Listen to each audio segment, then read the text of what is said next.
Beralih ke masalah lain, pemirsa Hasanah, memiliki asuransi menjadi satu kebutuhan bagi masyarakat modern sekarang ini. Masalahnya, asuransi konvensional banyak orang menyebutnya mengandung unsur riba. Benarkah demikian? Lalu bagaimana dengan asuransi syariah?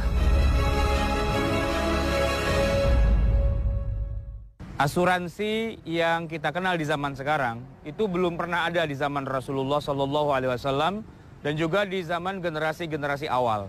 Oleh karena itu, kajian tentang asuransi ini adalah kajian fikih kontemporer, fikih yang ada di zaman-zaman kita sekarang saja, dan para ulama memang agak-agak berbeda.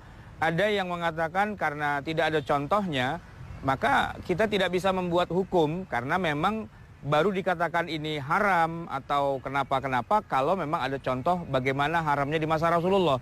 Mengingat masalah asuransi inilah masalah muamalah maliyah, masalah interaksi secara harta antara sesama kita manusia, di mana prinsipnya adalah bahwa kalau tidak ada larangannya, maka pada dasarnya tidak bisa dikatakan haram. Ini berbeda dengan masalah yang sifatnya ubudiyah, masalah peribadatan seperti sholat, puasa, dan sebagainya, yang mana kita tidak boleh melaksanakannya kalau tidak ada contohnya dari Rasulullah, tidak ada perintah-perintahnya. Nah, tetapi masalah muamalah ini yang bersifat keuangan, prinsipnya adalah segala sesuatunya itu boleh, segala sesuatunya itu halal, kecuali ada larangannya. Nah, larangannya kita tidak temukan secara spesifik bahwa yang namanya asuransi diharamkan di masa Rasulullah. Nah, tetapi kalangan yang mengatakan haram mengatakan begini, bahwa di dalam asuransi itu, yang konvensional tentu saja, itu ada unsur-unsur yang sekiranya ini masuk dalam kategori haram. Sebutlah misalnya ada unsur ribanya, di mana di situ terjadi pembungaan uang karena perusahaan asuransi itu kemudian mendepositokan atau membukakan uang dari premi-premi yang dikumpulkan. Padahal yang namanya membungakan uang itu adalah riba, dan Al-Qur'anul Karim sudah menegaskan, ya ayyuhalladzina amanu taqullaha wa dharu ma baqiya minar riba. Wahai orang-orang yang beriman, takutlah kamu pada Allah dan tinggalkanlah segala sisa-sisa dari riba. Nah, diindikasikan bahwa yang namanya asuransi konvensional di zaman sekarang ini, walaupun tidak ada di zaman Nabi, tapi ada mengandung unsur yang dianggap ini sebagai riba, dan oleh karena itu menjadi dianggap haram. Selain unsur riba juga ada unsur gharar, di mana antara penjual dengan pembeli, kedua belah pihak ini melakukan hal-hal yang sebenarnya termasuk dilarang dalam ketentuan syariat Islam. Bahkan juga ada unsur ketidakjelasan, ada unsur jahalah. Sebutlah misalnya seorang yang ikut asuransi, dia membayar premi setiap bulan dengan jumlah yang sangat banyak, tetapi belum tentu dia akan mendapatkan hasilnya.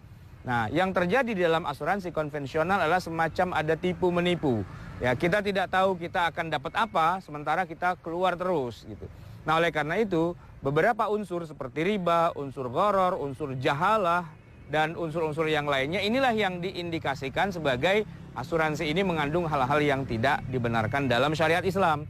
Dan oleh karena itulah kemudian di zaman modern sekarang ini, banyak para ulama yang membuat alternatif. Bagaimana agar paket-paket program asuransi yang sebenarnya sangat dibutuhkan oleh masyarakat ini terhindar dari hal-hal tersebut. Maka yang sudah jadinya itu disebut dengan asuransi syariah. Berarti asuransi syariah itu adalah asuransi konvensional tetapi minus hal-hal yang dianggap sebagai riba, hal-hal yang dianggap sebagai ketidakjelasan, hal-hal yang dianggap sebagai penipuan, dan seterusnya, sampai kemudian dianggap ini sudah mencapai batas aman, ambang batas aman dan boleh dilakukan karena sudah tidak ada hal-hal yang dilanggar. Dan ciri khas dari asuransi syariah itu adalah di bawah pengawasan yang namanya Dewan Pengawas Syariah. Di setiap perusahaan yang produknya adalah asuransi syariah, harus ada Dewan Pengawas Syariah yang mengawasi, mengontrol jalannya transaksi-transaksi, semua itu harus berdasarkan unsur-unsur yang dibenarkan dalam syariat Islam dan tidak boleh ada unsur-unsur yang diharamkan.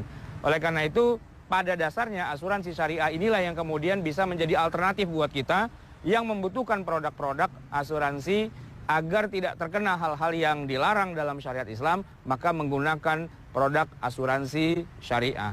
Biasanya asuransi syariah itu tidak semata-mata bertujuan komersil. Di situ ada juga unsur yang namanya ta'awun. Ada unsur namanya takaful, saling bantu, saling melengkapi. antara konsumen dengan produsennya itu tidak semata-mata berjual beli atau berdagang, tetapi ada unsur juga yang namanya satu dengan yang lain saling membantu, saling memberi dan sebagainya, sehingga unsur-unsur yang negatifnya setelah dikeluarkan maka dikatakanlah bahwa inilah produk asuransi yang sudah sesuai dengan ketentuan syariah. Yeah.